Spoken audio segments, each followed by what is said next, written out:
Hello, my name is Dania Dominguez, and I am here to talk to you about the two strategies that I have been assigned. First, I'm going to start talking about syntax surgery. The syntax surgery, what I found out is that it is helpful. It's a strategy that will help students be able to break down sentences, especially the problematic sentences, the sentences that do not make sense. They'll be able to look at them and operate the sentence, and move around letters or include nouns, pronouns, adjectives that would make sense in the sentence. So for example, if I had a sentence posted up on the board that said, "Me have a scarf blue," that would be the sentence we would be working on, and the students will be able to see it up on the chart or the chalkboard. And I would ask them, why does this not make sense? Why would this be considered a problematic sentence?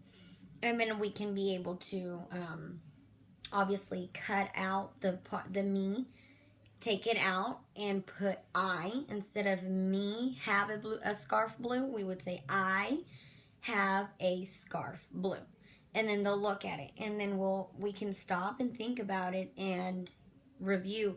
Would this still make sense? Is this a good sentence now? Does it make sense? And hopefully they'll say no, and I'll say, okay, so I have a scarf blue. What do we need to change now? So that's whenever they'll be able to cut out that word. That's why it's called surgery syntax, because you're operating on the sentence. So we would take it away, switch out the blue and the scarf, and we would have "I have a blue scarf." And then that way students will be able to actually have hands-on activities.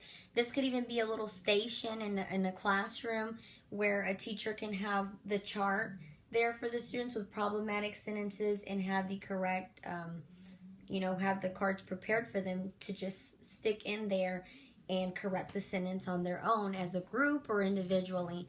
So I really enjoyed learning about this strategy. So students will be able to have exposure to hearing and seeing proper learning sentences come together and identify the reasons on why a sentence would be considered to be problematic. After students' writings or during oral communication, this is when we can come together as a class, and the teacher could model the proper sentences, so she can first show them how it would be done.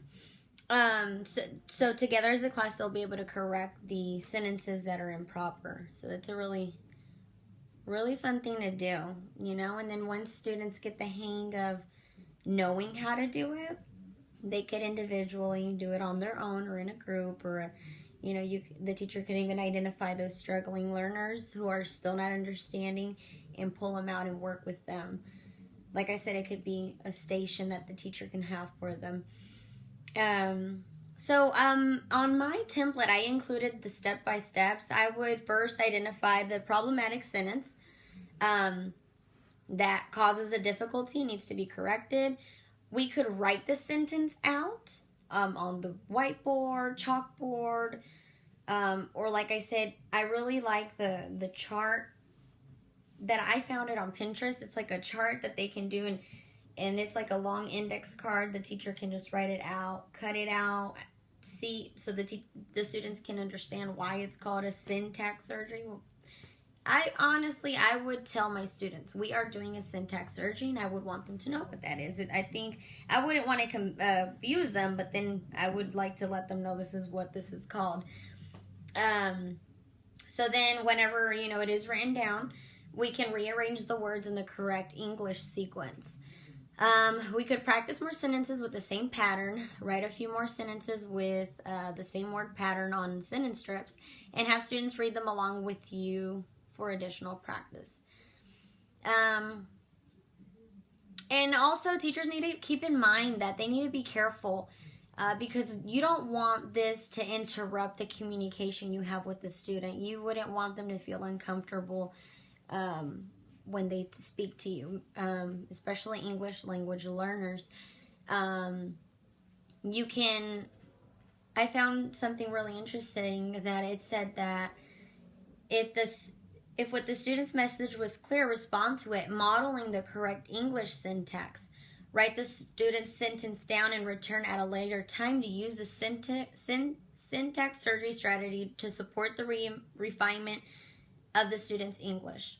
It is also a good technique to be observant of other students who might benefit from the explanation and use the opportunity to give instruction to several students at one time. So this is a really good technique that I really liked. And my second strategy is the cognate strategies. I also really did enjoy reading about this. I kind of had a little bit of trouble finding and trying to learn about it, but once you were able to send me those emails, they were really helpful, and it even helps me have ideas on what I can do in the future.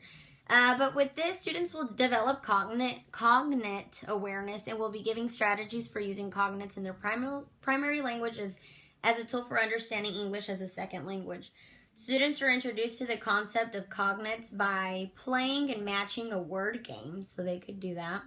Then using direct instruction and modeling will help introduce students to 4 types of cognates. Then students are guided as they identify the cognates in a brief passage. Students then apply their learning independently. They can do that.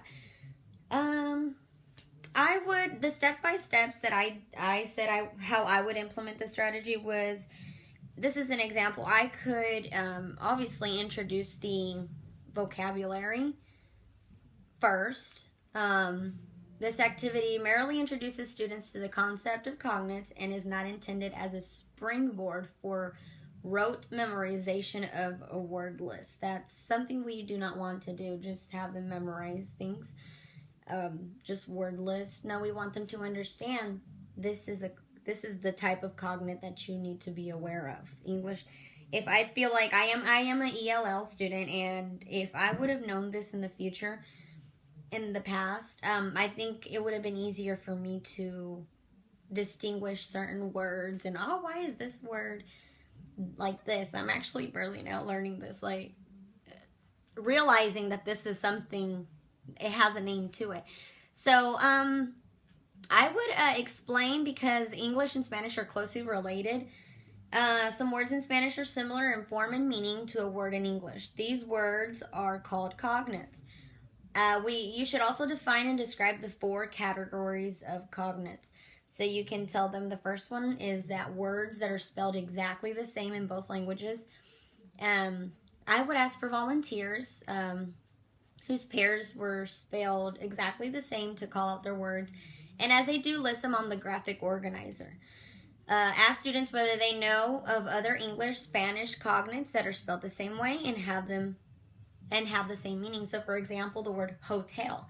In Spanish, it's hotel, and it's spelled the same way, and they mean the same thing. It's a hotel, the same thing. So that's an example of one of the 4 cognates. The second one is words that are spelled very similarly.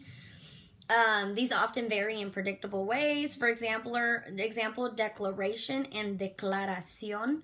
Those 2 words are the same thing, and they are spelled very similarly. So that's the second That's the second form of cognate. And the third one is words that are less similar but share the same root. So sport and deporte. Now the fourth one is words that sound alike even though the spellings vary. So pleasure and placer would be an example of that 4th form. So I would definitely model this a lot with them, using sample readings, and document them in a camera so you can read it together as a class. And I would definitely use this strategy by first having them see them themselves, recognize them themselves by, read a story that includes these cognates. Read it as a story, read it as a class. Then distribute photocopies of the story and have students work in small groups to find cognates in the rest of the passage. Ask them to circle any cognates they recognize and make a list of the cognates and take a guess at their meanings.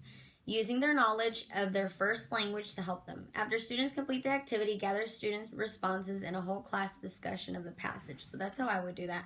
And I also included a little more in depth. I said that during reading, you can use the sample readings on a document camera, have students work independently to apply that learning, finding that 4 categories of cognates. This is after we have done it together as a class. Then they can do it independently or with a partner or with their table group and identify it with another story. I believe that the graphic organizer would also help students be able to visually see the types of cognates. They will develop cognate awareness and learn strategies for using cognates in their primary language as a tool for understanding English. So they could even have these that graphic organizer in their reading notebook and refer back to it whenever in future readings or, whenever they use it to speak. So they can know their meaning and be able to speak, be able to know what they're saying and understand what they're saying in English. So I really did enjoy this